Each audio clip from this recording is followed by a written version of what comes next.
बच्चों, आप सभी का स्वागत है आपके अपने YouTube channel study with Shabnam Kumari में। बच्चों, हम लोग पढ़ रहे थे विज्ञान कक्षा 7 पाठ 15 पौधों में जनन।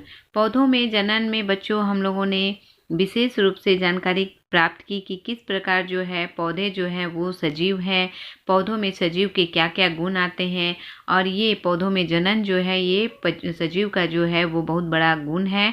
और इसी से जो है हम सजीव के जो अभिलक्षण में इसे चौथे अभिलक्षण में इसको रखा गया है, प्रजनन या जनन जो भी हो।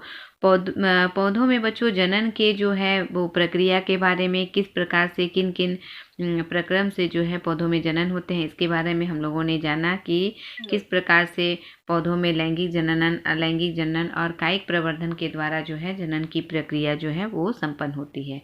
आगे के भाग में बच्चों हम लोग जानेंगे कायिक जनन की कुछ सामान्य विधियां, प्राकृतिक विधियां जो है किस प्रकार से कायिक जनन जो होता है वो पौधों में किन किन विधियों के द्वारा होता है, इसके बारे में पार्ट 2 वीडियो में बच्चों हम लोग जानकारी प्राप्त करेंगे। तो सबसे पहले बच्चों जड़ों के द्वारा, क्या आपने डहलिया, लिली जैसे पौधों को ध्यान से देखा है? इनके कुछ अंग सूजे हुए, फूले हुए दिखाई देते हैं। अत्यधिक खाद्य पदार्थों के इकट्ठा होने के कारण पौधों की जड़ें जो हैं वो फूली हुई प्रतीत होती हैं। इनमें कई कलिकाएं निकलकर बढ़ने लगती हैं। ऐसी स्थिति में जब इन्हें मिट्टी में रोपते हैं तो क्या होता है बच्चों? तो ये कलिकाएं जो हैं बढ़कर स्वतंत्र पौधे के रूप में विकसित हो जाती हैं। ये जो है पुनः एक नया पौधा बनाने लगती हैं। यहाँ आप चित्र 15.2 में भी देख सकते हैं डहेलिया की जड़ें जो हैं किस प्रकार से वो नए पौधे के लिए रूपांतरित हो रही हैं।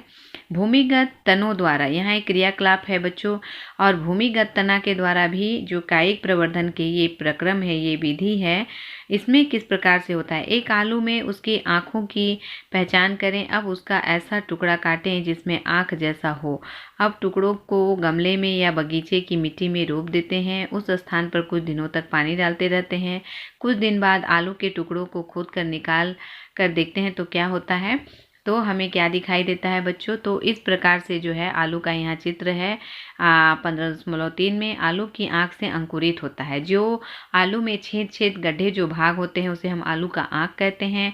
और उसको रोपने के बाद बच्चों मिट्टी में सारा उसका जो पोषक तत्व होता है वो मिलता है। जब उसे सूरज का रोशनी वो क्या बोलते हैं कि उसमें जब हम जल देते हैं, पर्याप्त मात्रा में मिट्टी रहता है, तो आलू जो है पुनः एक फिर से वो क्या होता है, उनकी आँख से नए जो है वहाँ तना निकलने लगता है।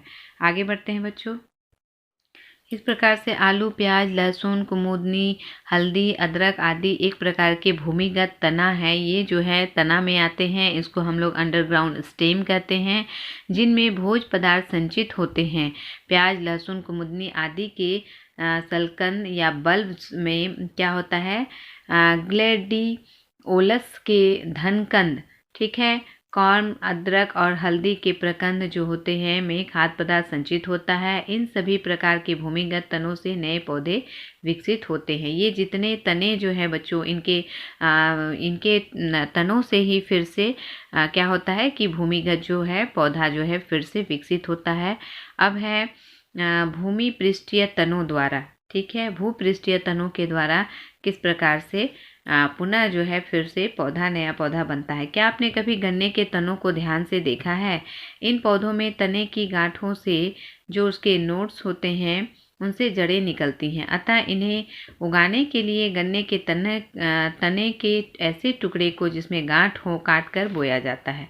तो इस प्रकार से फिर क्या होता है कि गन्ना का जो तना होता है, जहाँ गांठ होती है, वहाँ से फिर से क्या होता है बच्चों, पुनः जो है वो नया गन्ना जो है वो निकलने लगता है। गन्ना का नया पौधा जो है वो विकसित होने लगता है।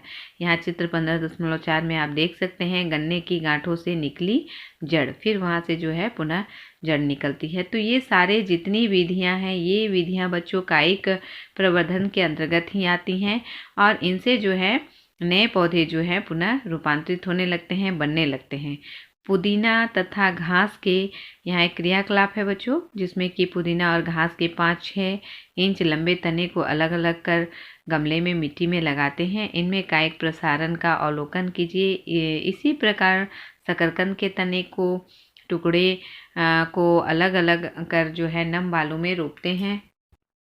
इसमें उत्पन्न पौधे में वृद्धि का अवलोकन करते हैं। तो इस प्रकार से क्या होता है, पुदीना में कायिक प्रसारण पत्तियों द्वारा फिर पुनः जो है पुदीना से नई जो है पुदीना के जो पौधे होते हैं वो पुनः फिर से बन जाते हैं। क्या आपने ब्रायोफिलम की पत्तियों में नए पौधों को निकलते देखा है? ब्रायोफिलम जैसे पौधों की पत्तियां मांसल होती हैं तथा इनके किनारे पर खांचे होते हैं। इन खांचों में स्थित कली से जड़ें निकलती हैं। ये जड़ें पत्ते से अलग अलग होकर नए पौधे के रूप में विकसित होती हैं।